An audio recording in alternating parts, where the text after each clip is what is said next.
L'entrevista.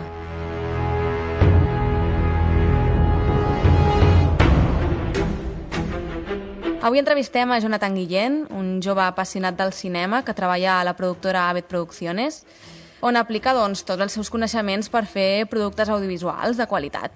Molt bona nit, Jonathan. Bona nit. Què tal? Bé, aquí sí? Postfestival. Postfestival, no?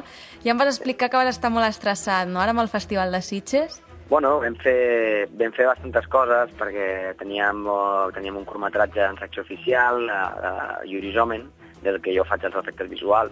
I bueno, vam fer tota una campanya de màrqueting viral, el personatge del curtmetratge va vestit amb un traje antiradiació, sí? I és una imatge bastant que destaca molt, no? Llavors, a mig del carrer vam agafar aquest personatge, no?, vestit amb el traje antiradiació, i el vam fer passejar-se per Sitges. Com va reaccionar la gent veient aquest personatge? La gent al·lucinava, hi havia gent que s'espantava, hi havia nens, o sigui, amb els nens potser és on es veu més clar, perquè hi havia nens que s'espantaven, nens que els seguien, nens que no sabien què fer, i hi ha gent que es volia fer fotos, altres que directament deien què passa aquí, no? Hi havia gent que no sabia que era en traje antiradiació i et deia, mira, ese va buscando metales o coses per l'estil. Però bueno, la veritat és que en general destacava i la gent, i bueno, en fi, no sé si fer més de 60 fotos. Es tractava d'això, no?, de fer màrqueting, com has dit, de patrocinar el curtmetratge. Sí, que quan una productora doncs, no tenim els mitjans de màrqueting d'una gran companyia, perquè bé, no els tenim, hem de jugar una mica amb la imaginació, i llavors és una guerra, és a dir, és que la gent parli de què és el que és el màrqueting, no? Principalment és donar a conèixer la teva marca, no? I en aquest cas, doncs, donar a conèixer la productora i el curtmetratge. Perquè de què tracta Yuri's Omen? Yuri's Omen és la història de la família Konstantin Mirkovniev, que tots els seus membres moren als 25 anys. Llavors, tot s'origina a la zona de Txernòbil, concretament a Pripyat. Llavors, al curtmetratge nosaltres veiem com el pare de Yuris, del personatge del títol que mai veiem, va una mica acabar amb aquesta maledicció, no? Sí, veiem a tots els membres, però el protagonista no el veiem en cap moment? En cap moment. És a dir, el Yuris de Yuri's Omen mai el veiem. És a dir, nosaltres veiem el pare anant a això, perquè el pare recull mostres de radiació, llavors veiem com tornen al poble, i llavors el personatge del pare és el que veiem i sentim, perquè el curt està en rus, llavors anem sentint la veu del pare amb una cinta que li va enviar al seu fill, i ell li una mica el que anava a fer, no? I demanant-li, i bueno, no diré més perquè també podríeu veure el curt. Però, bueno, sí, tampoc expliquis gaires detalls que el voldrem veure, home. De fet, quan podrem gaudir d'ell? Quan estarà penjat a algun portal o quan es farà un passe? Ja em vas comentar també que es va fer passe a Sitges, òbviament, i veu fer una festa, no?, de fet, també. Sí, vam fer, el passe va ser dijous al matí, dintre d'un bloc de 8 curtmetratges de la secció oficial, i llavors divendres a la tarda doncs, vam muntar una festa al bar Prisma. Allà vam tenir una actuació en directe a dos solistes que van fer primer una mena de reversionament de la banda sonora del curt, i a part vam tenir una projecció del curt i una mica de festa també, una mica per celebrar i convidar una mica gent que vingués i s'ho passés bé i a part pogués veure el curtmetratge. Molt bé. Després també, a part de Yuri's Omen, que vas aconseguir que es fes fotos amb algun dels famosos d'allà que voltaven per Sitges o no? Sí, amb José Coronado. Sí, el pobre el vam pillar perquè va sortir de veure el Cuerpo de la primera allà a l'auditori i va sortir doncs, a fumar un cigarret allà d'amagades, però bueno, sent José Coronado... Estàveu preparats, no? Bueno, estàvem preparats, ho vam veure, llavors quan vam veure que també hi havia més gent que anaven, dir, vamos, que esto no dura mucho. I molt simpàtic, també ens vam apropar, sí. I va dir cap problema, i inclús va parlar el tio vestit així amb el traje antiradiació, què tal, amigo, tal, i a part amb la veu aquesta que té ell, no?, que és una veu molt forta, molt greu, sí. Doncs encara molt millor. Què t'anava a dir? També, a part de Yuri's Omen, veu presentar una websèrie, no? Sí. En què consisteix?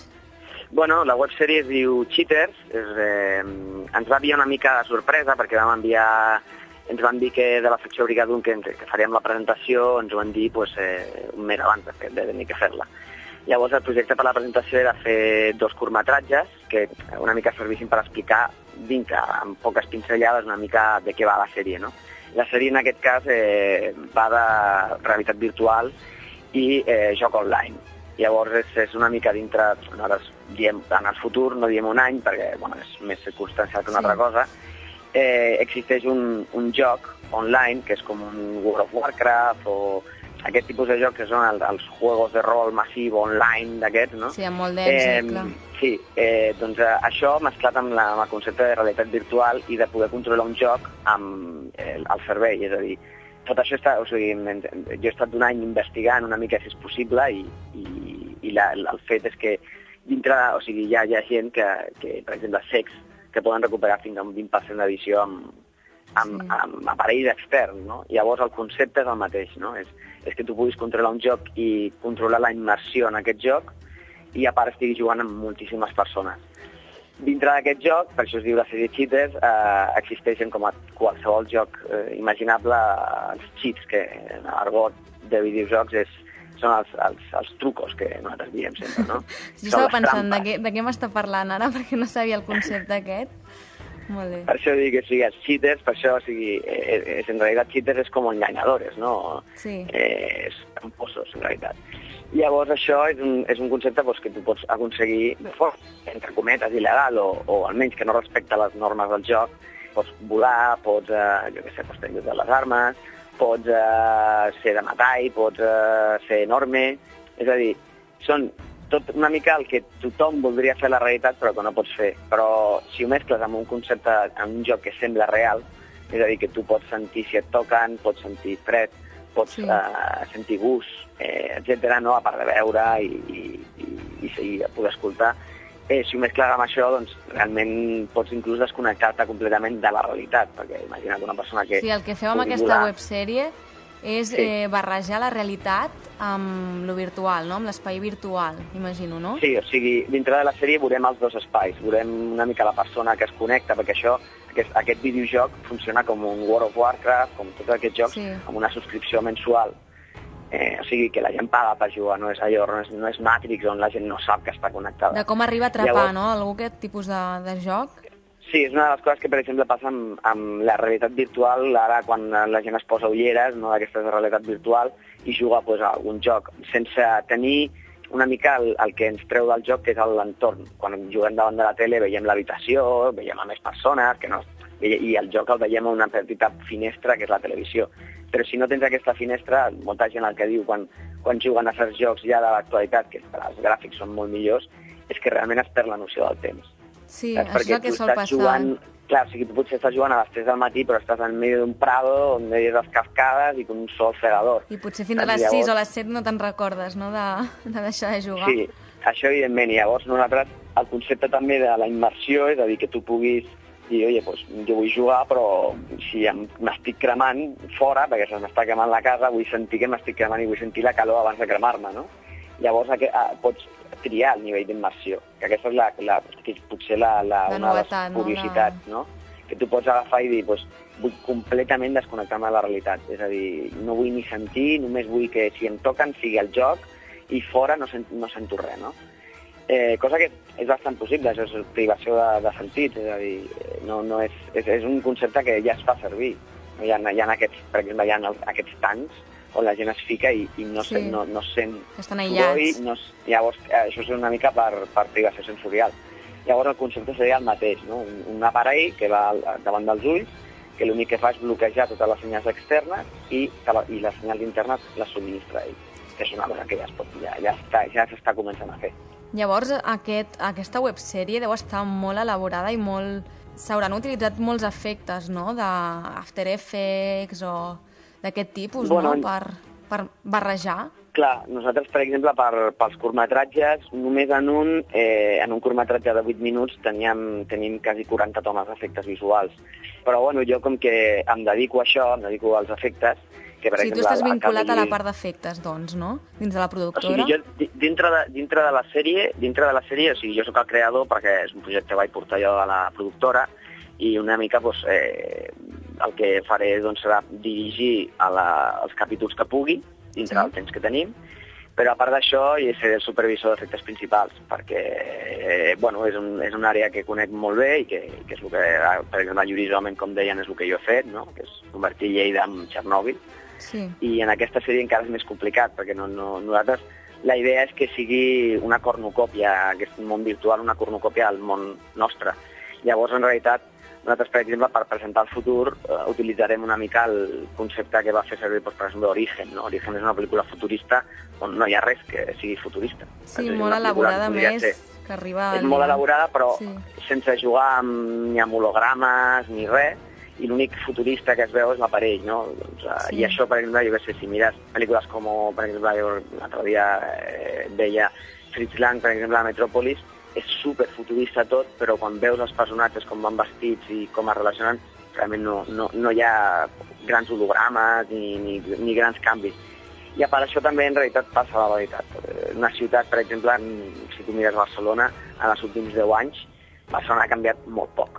És a dir, si tu fa 10 anys i caminaves per Barcelona i camines ara no veuries un canvi. De fet, el canvi o la modernització està tirant cap al minimalisme, no?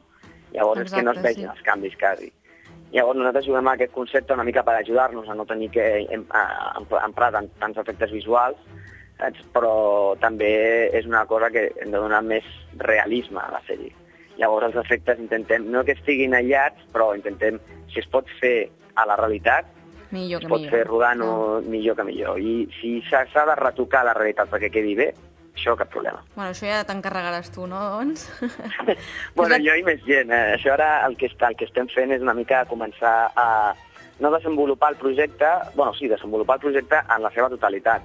És a dir, veure exactament quins experts, volem fer una reunió amb experts per veure una com mica... orientar, no, el projecte? Sí, o sigui, volem ser realistes. Nosaltres, un dels que està ficat al projecte i que serà guionista també, que és el Sergio Álvarez, doncs ell, per exemple, treballa en temes, està investigant en temes de la intel·ligència artificial.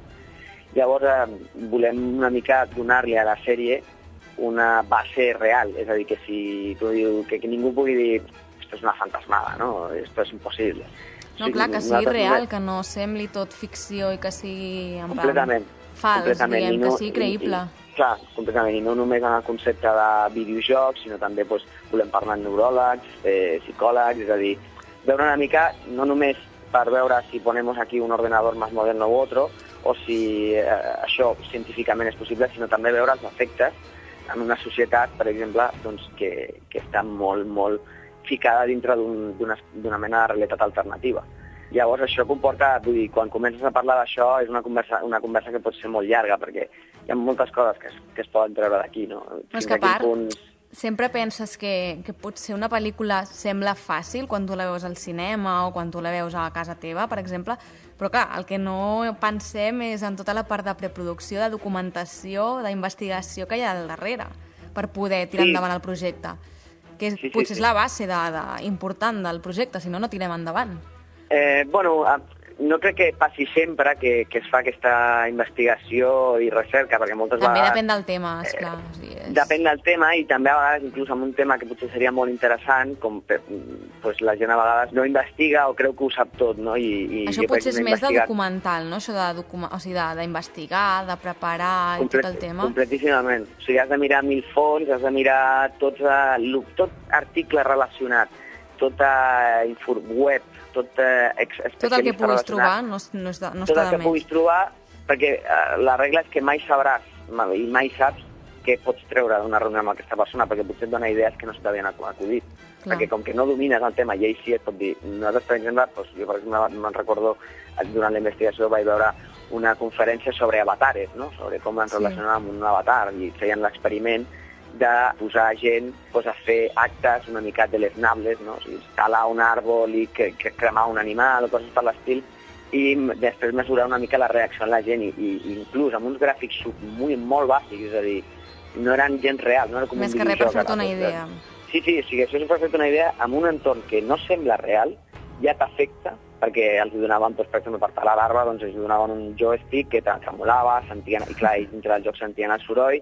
Llavors, clar, la gent, encara que no és real, és més quasi real, no? Però t'espantes perquè és com que impacta una mica, no? Veure aquest tipus d'imatges, per molt senzilles i simples que siguin.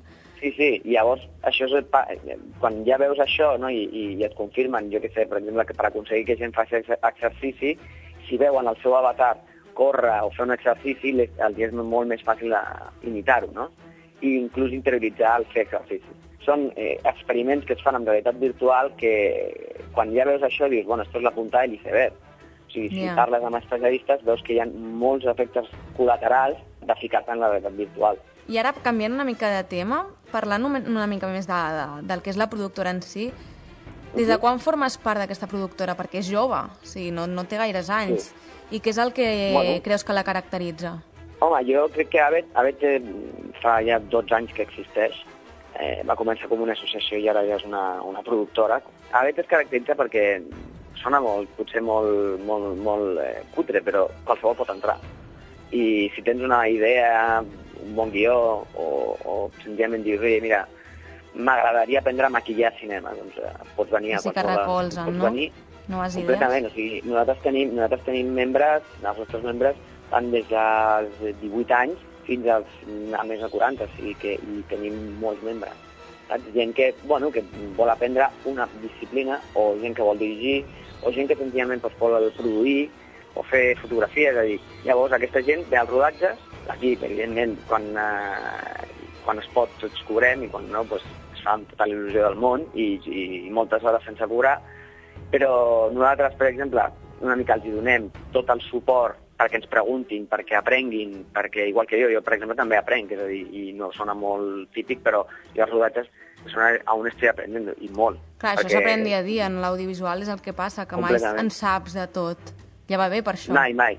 Perquè et vas reciclant conforme vas fent rodatges, vull dir. Clar, i et trobes cada rodatge, inclús jo que he fet ja més de 9 curtmetratges, a part de vídeo i tal, cada rodatge és un món. I en aquest sentit, la gent jove i la gent que entra una mica, els agrada això, no? Que poden de sobte trobar-se enmig d'un rodatge medieval, com La redenció de l'Indòmit, un altre curt, o un curtmetratge d'acció com un dels de Cheater, o curtmetratges, o inclús un documental, com per exemple estem fent de les What the Fuck del Jamboree, de les sessions de les Jam Sessions, que poden veure una mica el món audiovisual, què m'agrada, què vull fer i on vull estar. Resumint, AVET Producciones serveix per tota aquella gent que tingui inquietuds audiovisuals, que tingui un bon producte i, mira, aviam, estudiar si es pot dur a terme o no. O sigui, que és genial per si vols iniciar-te en el món audiovisual, no? És com una mica trampolí, no?, per començar a fer projectes i treballs d'aquest tipus.